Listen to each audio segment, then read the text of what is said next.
Ano nga ba yung mga pinagkakakitaan ko as a full-time mom?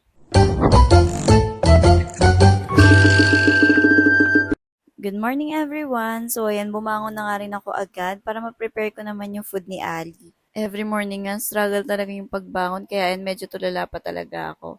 At tingnan nyo naman ang himbing pa rin ng tulog ni Ali ngayon. Kapag ganito kaaga, sobrang himbing talaga ng tulog ni Ali kaya sinasamantala ko talaga, kumikilos na ako dito sa bahay. Pagbaba ko nga, kumain muna ako ng saging kasi nagugutom na din talaga ako. Alam nyo naman kapag breastfeeding mom, lagi talagang gutom. After ko nga kumain, ni-ready ko na rin yung kalabasa na kakainin ni Ali mamaya. So, steam ko muna siya dito sa food processor na nabili ko sa Orange App. And then, after nyan, i-grind ko naman siya. While waiting na matapos yung food ni Ali, naghugas na rin ako ng breast pump para makapag-pump na ako and maihalo ko mamaya sa food ni Ali. Kinuha ko na nga rin pala yung mga toys niya dito sa sterilizer para mapalitan ko naman ng mga bago. After ko nga maghugas, sinalang ko na dito sa sterilizer para talagang sobrang linis bago ko ibigay kay baby or bago ko gamitin. Ito munang milk ang gagamitin ko sa food ni Ali since nakasalang pa yung breast pump ko. So, binabad ko lang siya sa tubig na may konting mainit para mawala yung pagka-frozen niya and then tsaka ko siya ihalo sa food ni Ali. Dito ko muna sinalin sa bote niya para yung matitira ipapadede ko sa kanya mamaya. So, paano nga ba ako kumikita as a full-time mom?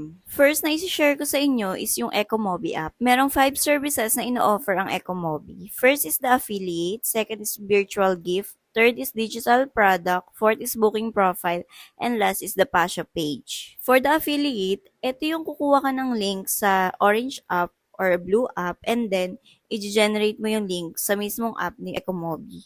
So, once na-generate mo na yung link, ito naman yung share mo sa mga followers mo or sa mga platforms mo. Once na ginamit mo tong mga links na to at may nag-order dito or may nag-click, meron kang kikitain na komisyon every complete order.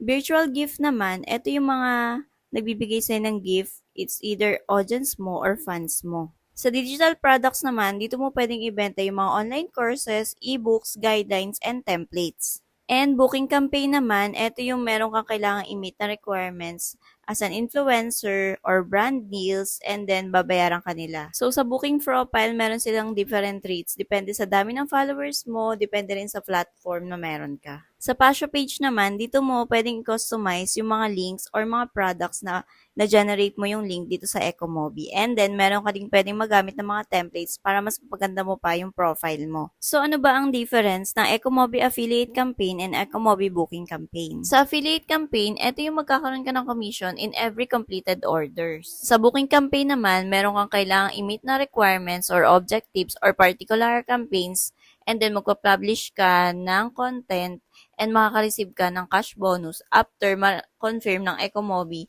na qualified yung content mo. So, every platform ay may different rates, depende rin to sa followers mo. Ipa-flash ko na lang dito sa screen para makita nyo yung mga range ng followers and the amount kung magkano yung pwede nyong kitain. So, yung payment, kapag qualified yung content mo, automatic papasok siya sa Ecomobi profile mo. Then, ang minimum balance na pwede mong i-withdraw is 2,500. Isa pa sa pwede mong pagkakitaan sa Ecomobi is yung referral. Pwede mong i-share yung referral code mo sa mga friends mo and then meron ka din kikitain komisyon.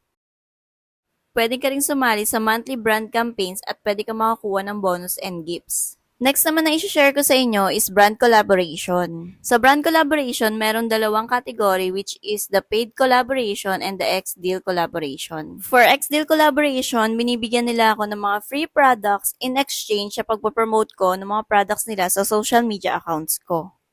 For paid collaboration naman, binibigyan din nila ako ng free products plus compensation. Dito na papasok yung contract na nandun nakalagay kung magkano yung kailangan nilang bayaran sa'yo at ilang videos yung kailangan mong gawin. So, bago pa dumating si Ali, content creator na talaga ako. So, may mga brands na talaga na nagre-reach out sa akin para makipag-collab. Meron nga pala akong rate card na sinesend sa mga brands kapag nag-o-offer sila ng collaboration. Next naman sa pinagkakakitaan ko is TikTok affiliate.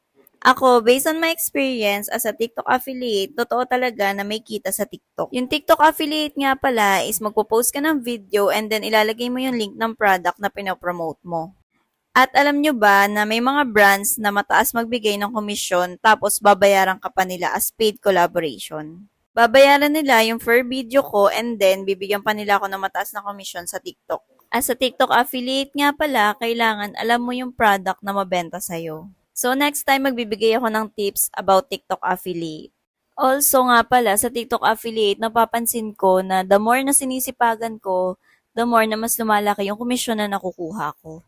More post ng video, more chances na may bibili sa mga product na meron kang yellow basket sa TikTok account mo. Pwede ka nga rin palang mag-live selling sa TikTok. Meron nga rin palang mga brands na nagbibigay ng free product sa TikTok.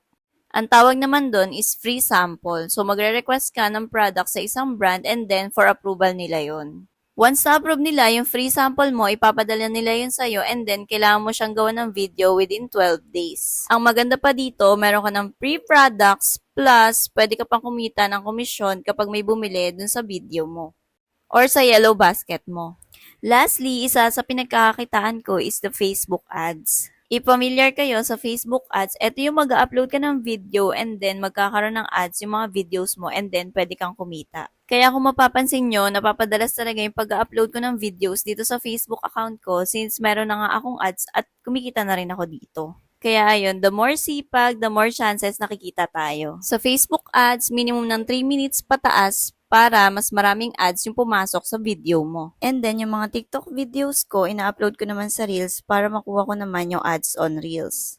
Kapag eligible ka na sa ads on Reels, pwede na rin magkaroon ng ads yung mga Reels na ina-upload mo. Kaya kung nasa bahay ka lang din, kagaya ko na full-time mom or at-home mom, pwede mo rin itong gawin para kumita ka rin ng pera. Ito nga pala yung mga ganap sa anniversary ng mother and father-in-law ko. So, as you can see sa video, pumunta lang kami sa Mega Mall and then kumain kami dito sa Dad's and then takam na takam si Ali habang kumakain ako. Nung kumakain nga pala kami, naamoy ko din na nagpasabog si Ali kaya ayan, doon na rin namin siya pinalitan ng diaper. Sa galaan na nga rin pala siya inabot ng pag-inom ng vitamins.